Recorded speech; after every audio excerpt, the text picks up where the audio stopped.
All right, part 2 of my Wednesday Season 2 Part 2 review. This is going to be episodes 7 and 8. I did 5 and 6 in an earlier video that you can find up on my profile. Now, this is going to be full of all kinds of spoilers as these are the final 2 episodes of this season and they ended with an absolute bang. Let's talk about it. I wasn't necessarily doubting whether or not Season 2 could finish off as strong as Season 1, but I definitely had questions if it could get there because of the first couple of episodes of this season, but I was wrong in every way for thinking that. These final 2 episodes, episodes 7 and 8, did such an incredible job of wrapping up all of the huge storylines that we had been following throughout this season so far. Something that really stood out to me too, and I really did like, is how they didn't save everything for the final episode. They kind of split it up into 2 parts with these 2 episodes specifically. The Principal Dort storyline and his cult and how he's trying to steal money from Wednesday's grandmother and, just go off into the sunset was wrapped up in the 7th episode, which left everything for Isaac and Tyler's mother and Tyler in the final episode, which was such a great decision because the Isaac stuff was the meatiest of this entire story, in my opinion.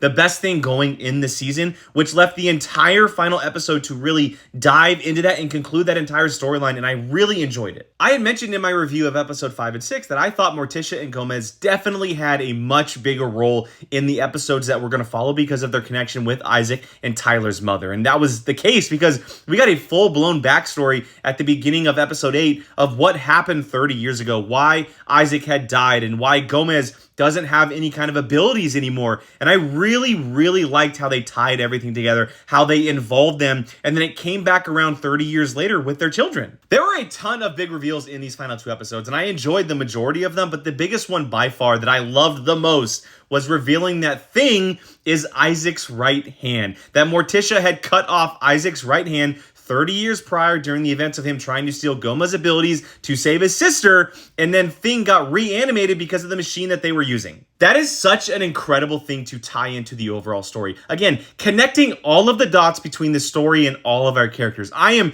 truly blown away by that reveal, and by far one of my favorite things this show has ever done.